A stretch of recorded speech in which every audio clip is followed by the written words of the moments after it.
강의 내용이 많이 중복되긴 하는데요. 전체적으로 진단, 치료, 또 여러 가지 이슈에 대해서 말씀을 드리겠습니다.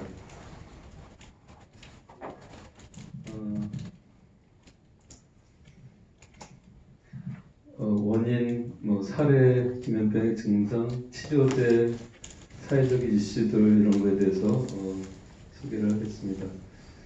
기면병은 자가면역 질환인가요? 이렇게 질문을 해봤는데요. 사실 신종플루 얘기를 아까도 했지만 신종플루 때문에 좀 더 자가면역이라는 거를 좀 더 확신을 하게 됐고 그런 여러 가지 연구 결과들이 나오고 있습니다.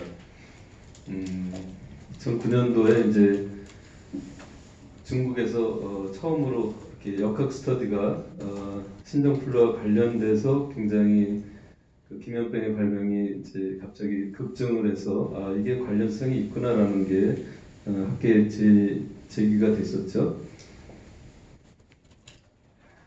그래서 유럽 여러 나라에서 이제 또 같이 특히 소아 청소년에서 기면병의 발병이 많이 늘어난 것으로 되어 있습니다. 그래서 여기 보면 17세 미만의 그 아이들에서 평소의 발병보다 17배 정도 증가를 했다 그렇게 되어 있고요.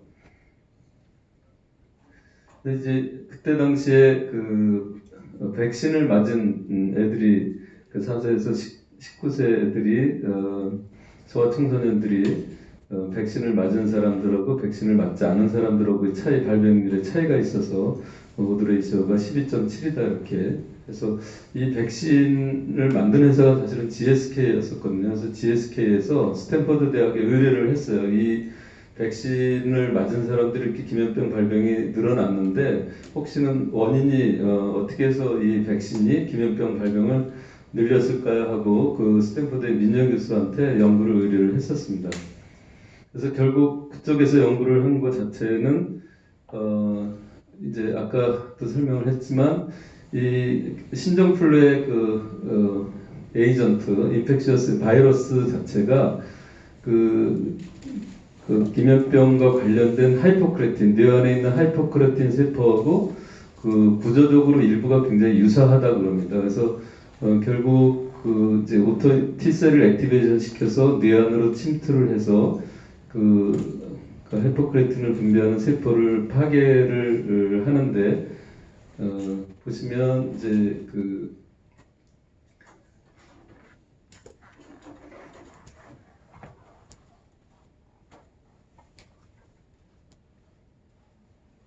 그래서 매개를 하는 게 하나는 바이러스의 어떤 그 구조물이 매개를 하고 있고 T셀 액티베이션을 여기서는 하이포크레틴 세포의 일부가 이렇게 파란색은 하이포크레틴 세포입니다. 그래서 여기에 매개를 하는 걸로 돼 있어서 그 자가 면역의 그 액티베이션을 증폭을 시켜서 이제 그런 어떤 그 하이포크레틴 세포의 파괴를 일으킨다 해서 이거를 갖고 논문을 여러 편을 발표를 했습니다. 그래서 이거를 나중에는 이제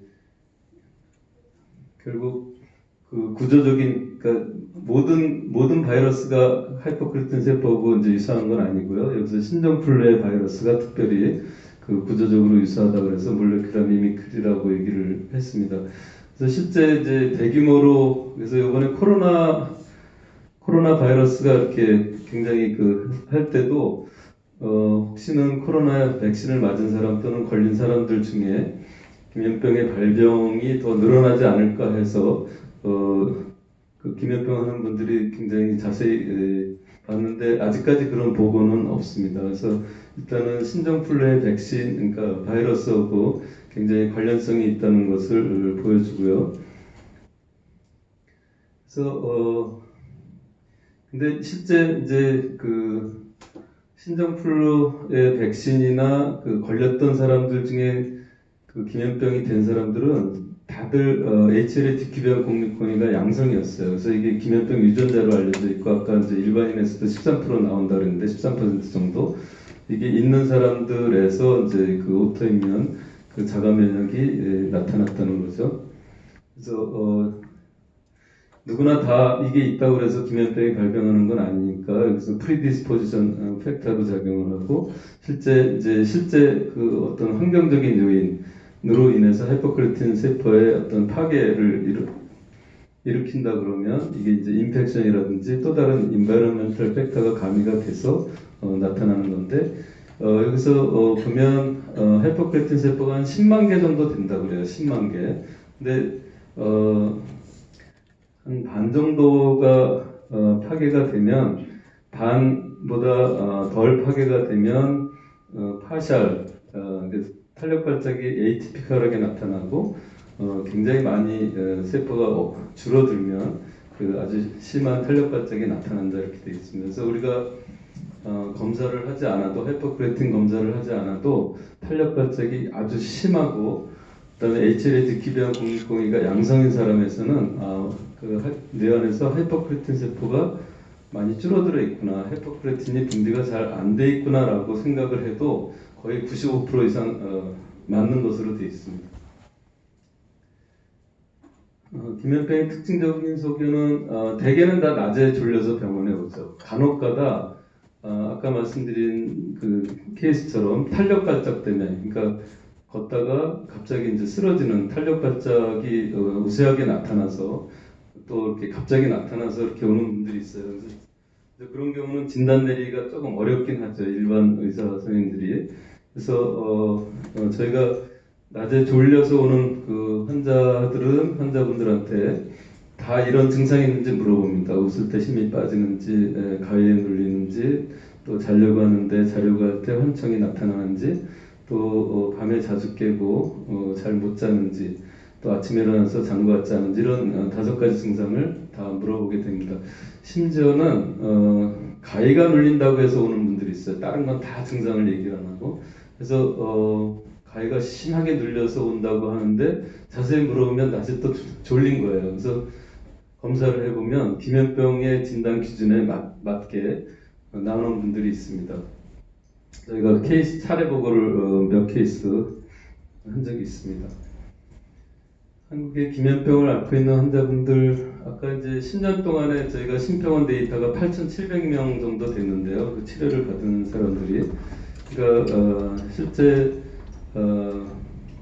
서울대 분당병원에서 그 역학 연구를 한 것도 그렇고, 그 전 세계적으로 미국이나 유럽 쪽 그 연구를 한 거 보면 되게 0.05% 정도 얘기를 하거든요. 여기서 이제 0.053이라고 발표를 했었는데, 그 일본이 한 3배 정도, 0.053보다 0.16 정도로 좀 더 높은 것으로 되어 있고요. 2,000명에서 3명, 그 이제 0.05%가 2,000명에 1명 정도 됩니다. 그래서 저희는 5천만 명 기준으로 하면 2만 5천 명 정도 되지 않을까 생각을 하는데, 실제 많은 분들이 아직도 진단을 안 받거나 못 받거나 진단을 받지 않고 치료를 받지 않고 있다고 우리가 생각을 하고 있습니다. 정작 치료받고 있는 환자가 적은 이유는 첫째는 환자나 가족들이 낮에 졸린 것에 대해서 병이라고 생각하지 않고, 둘째는 의사들조차 기면병에 대해서 잘 알지 못해서 진단을 제대로 못하고, 또 수면 부족 사회에서 구성원들이, 또 이제 학교 가면 학생들이 그냥 낮에 많이 졸거든요. 그러니까 졸는 것이 그냥 당연하다 이렇게 생각을 해서 그 중에 일부는 기면병일 수도 있고 또 아닐 수도 있고요. 근데 실제 이제 환자나 가족들이 낮에 졸린 거에 대해서 병이라고 생각하지 않는 이유 중에 하나는 예를 들면 이게 유전적인 소인이 있다고 해서 한다 그러면, 이제 어머님이 많이 평소에 어려서부터 졸린 증상이 있었다고 하면 걔는 나를 닮아서 그냥 졸린 거야, 잠이 많은 거야 이렇게 하고 그냥 지나가기도 하고, 그래서 결국은 잠자는 거는 우리 일상생활에서 흔히 경험을 매일같이 잠을 몇 시간씩 7시간 이상 자야 되니까 그렇게 그게 커다란 어떤 증상으로 나오는 건 다가오는 건 아니죠. 그래서 그냥 지나가다가 어떤 경우에 이제 병원에 오시냐면 시험을 치르다가 그냥 잠이 든다든지, 굉장히 잠들면 안 되는 상황에서 잠이 들었을 때, 그럴 때 어이쿠 하고 얘는 나보다 더 심하네 하고 이제 병원에 데리고 오는 경우가 있습니다. 그래서 조금 이제 진단이 늦어지기도 하죠. 그래서 저희가 오시면은 그 히스토리를 할 때 그 가족들 중에 어떤 수면 장애가 있는지 낯절림증이 있는지 이거를 물어보면 굉장히 많은 분들이 어머님이 또 아버님이 또 할아버지가 이런 식으로 잠이 많다는 얘기들을 많이 합니다. 기면병의 원인은 아까도 말씀드렸지만 실제로 그 하이퍼크레틴이 부족하다 하는 거는 이 탄력 발작이 있는 경우에 이제 얘기를 하는 거고요. 탄력 발작이 없는 경우는 사실은 하이퍼크레틴이 정상인 경우가 많아요. 그래서 탄력 발작이 없는 기면병의 원인은 그럼 무엇일까? 그건 아직도 저희가 연구를 좀 더 해야 되는 거고요.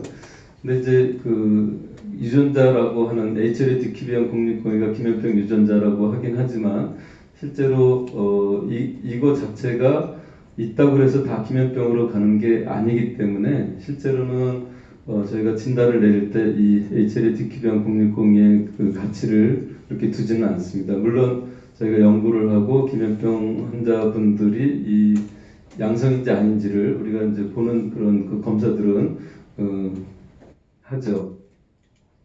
그다음에 그러면 이런 유전자가 있고 환경적인 요인이 그런 어떤 환경적인 요인이 갑자기 기면병으로 발병하게 하느냐? 실제 HLA-DQB형 공육공이라는 유전자는 태어날 때부터 갖고 있는 건데 예를 들면 16살 때, 뭐 17살 때 증상이 나타나기 시작하면 증상이 나타나게 한 그런 어떤 소인이 있을 텐데 환경적인 요인이 있을 텐데 그게 아까 말씀드렸던 뭐 인펙션이 될 수도 있고 그 외에 또 다른 여러 가지 원인이 될 수 있는데 그건 아직도 다 밝혀지지가 않은 상태입니다. 기면병의 동물 모델 70년대 후반부터 이게 기증을 받아서 그 스탠퍼드에서 계속 연구를 기면병의 원인을 이제 밝혀보려고 연구를 한 거죠. 그래서 99년도에 이제 밝힌 게 기면병의 원인은 이제 하이퍼크레틴 세포의 어떤 그 리셉터의 변형이다. 그러니까 수용체가 잘못되어 있는 것이 그래서 결국 하이퍼크레틴의 어떤 트랜스미션의 디펙트가 일어나는 게 그 기면병의 원인이다 하고 밝혔죠. 그래서 사람에서는 하이퍼크레틴 자체가 이렇게 부족하다고 되어 있고요. 그래서 결국 동물 모델이랑 사람하고는 좀 차이가 있는데 결국 하이퍼크레틴의 트랜스미션의 디펙트는 똑같지만 그 사람에서는 세포 자체가 줄어들어서 분비가 적어지는 거고 그 동물에서는 그 하이퍼크레틴 자체의 농도는 정상인데 리셉터가 문제가 생겨서 그 하이퍼크레틴이 제대로 작동을 하지 못하는 게 이제 원인이라고 되어 있습니다. 그래서 조금 다른 양상을 보이긴 하죠. 그다음에 저희가 이제 기면병 탄력 발작이 있는 기면병 환자분들 없는 기면병 환자분들을 하이퍼크레틴을 측정하고 그 유전자를 검사를 했는데 역시 탄력 발작이 있는 분들은 유전자도 92% 이상 나타나고 하이퍼크레틴이 저하되는 것도 91% 이상 나오는데 탄력 발작이 없는 기면병에서는 하이퍼크레틴 저하가 40%, 그다음에 유전자가 45%에서 양성. 그러니까 한 반수 정도로 이렇게 굉장히 줄어들어요. 그래서 아까 말씀드렸지만 뭐 이렇게 인터벌을 두고 MSLT 그러니까 검사를 두 번, 세 번 했을 때 50%는 진단이 바뀔 정도로 이제 결과가 달라진다고 했는데 이런 거랑 관련이 있지 않을까 이런 생각을 합니다. 그래서 실제 그 중에 그러니까 이형 기면병이라고 진단받은 사람들의 반 정도는 계속 기면병으로 가고 반은 좀 왔다 갔다 하는 게 아닌가 이런 생각을 할 정도로 이런 결과가 보여지고 있습니다. 이분은 꽤 오래전에 이제 24세니까 지금 나이가 많이 드셨는데 중학교 때부터 증상이 나타났고 낮에 심하게 졸립다 웃다가 다리에 힘이 빠져 앉거나 앉은 자리에서 일어나지 못하는 증상이 있었고 근무 태만을 이유로 1년 6개월 만에 해고를 당했고 1개월 전에 그때 당시에 이제 운전 중에 잠이 쏟아져서 졸다가 중앙분리대에 부딪힐 뻔했다. 아버지가 낮에 피곤하고 졸린 증상으로 현재 우울증 진단을 그때 당시에 치료를 받고 있다고 했었습니다. 그래서 이제 아버님하고 통화를 제가 강화도에서 오신 분인데 사실은 통화를 한번 했었어요. 근데 보니까 탄력 발작 비슷한 증상이 있었고 낮에 졸린 증상이 있어서 이제 그때 당시에는 MSLT 낮 검사만 했었습니다. 검사를 했더니 램이 저희 이제 4번 했었는데 램이 4번 다 나왔고요. 램이 평균 수면 잠재기가 5분. 그다음에 HLA 검사도 했었는데 양성으로 나왔습니다. 그래서 실제로 우울증으로 그때 이제 뭐 대학병원에 진단받고 치료를 받고 계셨다고 했는데 우울증보다는 기면병의 증상으로 해서 조금 졸리고 좀 약간 무기력한 그런 증상으로 해서 우울증 진단을 받지 않았나 생각을 했습니다. 기면병 진단을 위해서 필요한 검사는 실제로 이제 여러 가지 MRI라든지 CT라든지 그 병원에서 할 수 있는 여러 가지 검사를 해도 사실 잘 나오지 않죠. 이 기면병을 진단 내리려면 기면병을 본 의사 선생님이 이제 내릴 수가 있고 제가 이제 하는 것이 PSG 방 검사, 낙 검사, 그래서 HLA 타이핑, 하이퍼크레틴 검사 이런 걸 통해서 이제 저희가 그 기면병을 진단을 내리죠. 단 그 뇌 그 하이퍼크레틴의 그 침습을 해서 생기는 하이퍼크레틴이 이제 굉장히 그 줄어들거나 뇌에 그 캔서가 생겨가지고 암이 생겨가지고 하이퍼크레틴 세포 자체가 펑션을 잘 못하게 한다 그러면 이제 그런 거는 뭐 뇌 MRI 등을 통해서 검사를 통해서 저희가 감별을 할 수 있고요. HLA 직기변 060이 이거는 저희가 꼭 좀 환자마다 해보고 싶은데 이게 사실은 굉장히 비싸더라고요. 한 40만 원 이렇게 해서 또 진단적으로는 꼭 이걸 해야 되는 그런 상황은 아니고 그래서 조금 스탠퍼드 대학의 그 민혁 교수랑 이제 작년에 만났을 때 그 HLA 디키비안 060이만 이렇게 간단하게 보는 어떤 시약을 좀 개발할 수 있지 않겠냐 그랬더니 만드는 것은 쉬운데 그거를 많이 활용을 할 수 있겠냐 이렇게 얘기를 해서 활용은 많이 할 수 있겠다. 그러니까 가족들도 좀 검사를 해보고 싶은 가족들도 있을 거고 또 환자분들은 당연히 이제 검사를 해보고 싶어 할 텐데 지금은 굉장히 복잡한 과정으로 조금 검사 자체가 비싸고 실제 많이 하지 않기 때문에 각 병원마다 이거를 하는 병원이 많지가 않습니다. 그래서 검사만 하는 그 검사소에다가 갖다 혈액을 보내서 검사를 하는데 점점 비싸지는 것 같아요. 전에는 20만 원도 했는데 지금은 거의 40만 원, 50만 원 이렇게 얘기를 하고 있습니다. 그다음에 하이퍼크레틴은 저도 한 90여 명 이렇게 해봤는데 CSF 탭을 해야 돼요. 그러니까 척수 천자를 해가지고 거기서 검사를 해야 되는데 아직까지 혈액으로는 검사가 안 되거든요. 그래서 이 기면병을 진단하기 위해서 그 척수 천자를 한다 그러면 등에서 물을 빼서 그걸 또 미국에 보내서 검사를 해야 되는데 굉장히 복잡한 검사죠. 아마 다 안 하고 도망가실 거예요. 그래서 일단은 저희가 안 하고 있고요. 아까 말씀드린 것처럼 탄력 발작이 심하고 HLA 디키비안 060이가 양성인 분들은 하이퍼크레틴이 많이 저하돼 있을 거다라고 생각을 해서 그 그룹으로 해서 저희가 연구를 한 적도 있습니다.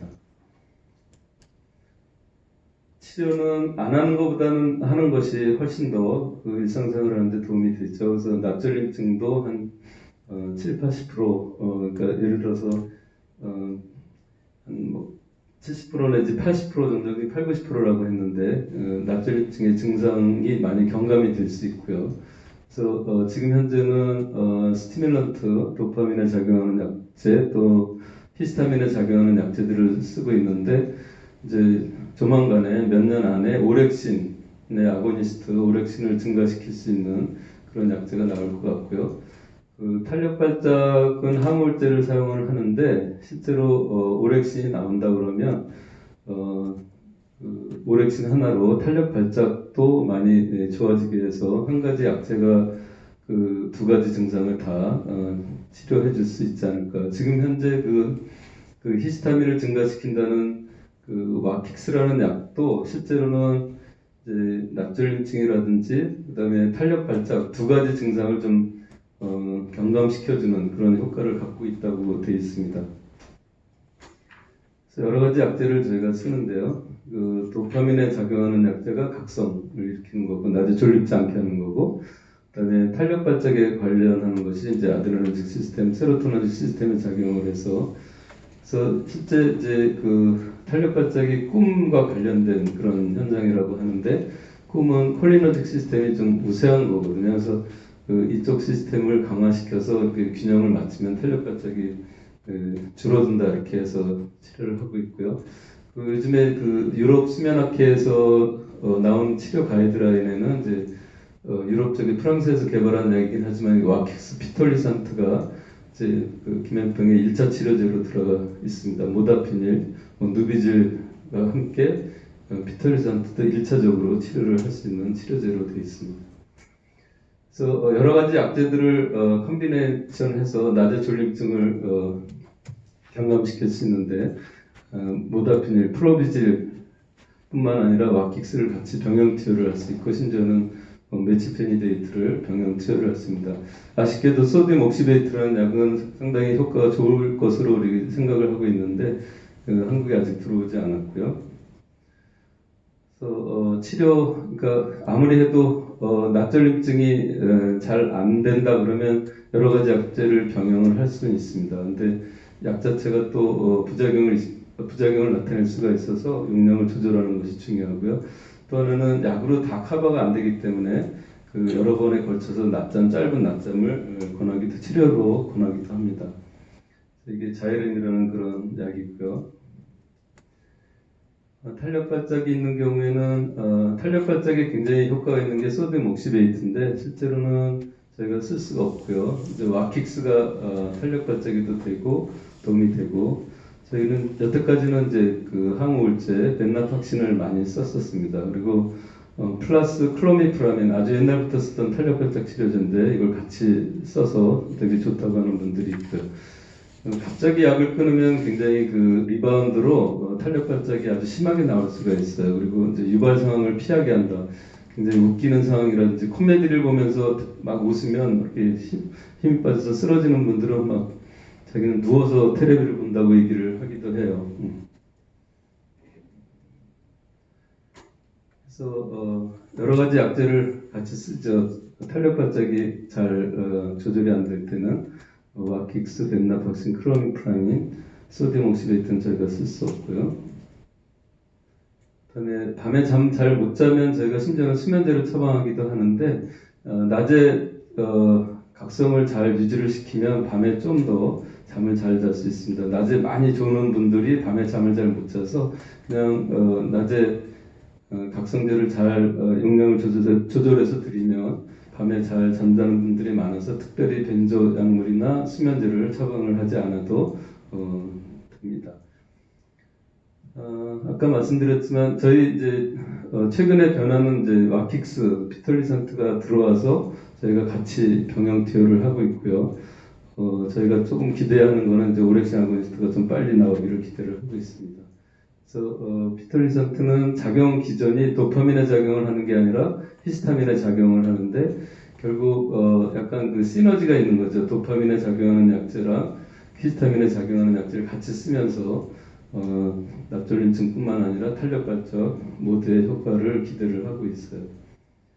누비질은 이제 프로비질에 비해서 좀 더 강하고 그러니까 작용이 강하고 작용 시간이 길다. 근데 사실 대개는 이제 부작용 측면에서 너무 강해서 좀 더 이렇게 견디기가 힘들다는 분들도 있습니다. 그래서 프로비질하고 누비질은 거의 반반 정도로 처방이 되고 있는 것 같습니다. 현재 개발 중인 약은 최근에 이제 솔리암페톨이 이제 그 몇 년 전에 미국에 출시가 됐는데 사실은 그 SK 그 제약회사에서 개발을 해서 미국에 판권을 준 거죠. 근데 한국의 판권은 아직 SK가 갖고 있어서 최근에 그 한국에 출시를 하려고 여러 회사에 이제 타진을 하고 있는 것 같습니다. 그래서 조만간 출시가 되지 않을까 생각을 하고 있고요. 비약물 치료는 여러 그 짧은 낮잠이 도움이 되고 규칙적인 생활 수면 각성 리듬을 유지하고 밤에 충분히 자는 것이 굉장히 중요하다고 되어 있습니다. 증상이 계속되는 한 치료도 계속 받아야 된다 이렇게 말씀을 드릴 수 있고요. 이제 감별 진단이 필요하죠. 당연히 낮에 졸립다 그래서 다 기면병이 아니기 때문에 이런 여러 가지 낮졸림증을 동반할 수 있는 그런 컨디션들을 감별을 해줘야 됩니다. 희귀 난치성으로 지정을 산정특례로 지정이 돼서 5년마다 검사를 해야 되는 게 복잡하긴 하지만 사실은 저는 젊은 분들은 어떤 이제 진단 자체가 좀 달라진, 특히 이형기면병에서는 그 결과가 달라지기 때문에 검사를 이렇게 해보는 것을 말씀을 드리고요. 기면병 한의협회가 열심히 노력을 해서 예전에는 군대를 현역으로 갔었는데 지금은 6개월 이상 치료를 받으면 공익 근무를 할 수 있고 또 심지어는 아주 심한 경우에 여기 보면 뭐 1개월 이상 입원을 했고 군복무에 상당히 지장이 초래되고 약을 먹고 있으면서도 검사에서 계속 기면병의 어떤 기준이 나오면 그러면 5급 판정을 받아서 면제를 받을 수도 있다 이렇게 되어 있습니다.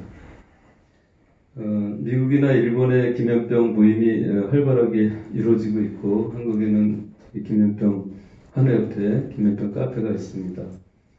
그래서 저희가 이제 기면병 강의할 때는 좀 빨리 진단을 받아서 빨리 치료를 받는 게 굉장히 중요하다 이렇게 얘기를 하고 또 자조 모임이 활성화되면 좀 더 정보들을 교환하고 치료적인 정보 여러 가지 정보들 또 환자들 권익을 위해서 서로 노력을 할 수 있을 것 같고요. 또 기면병의 진료 연구에 대한 지원도 계속 받을 수 있을 것 같습니다. 다음 저희가 앞으로 이제 코로나가 끝나서 기면병 환자 보호자 간담회를 앞으로 다시 재개를 할 예정입니다. 네, 여기서 강의를 마치겠습니다.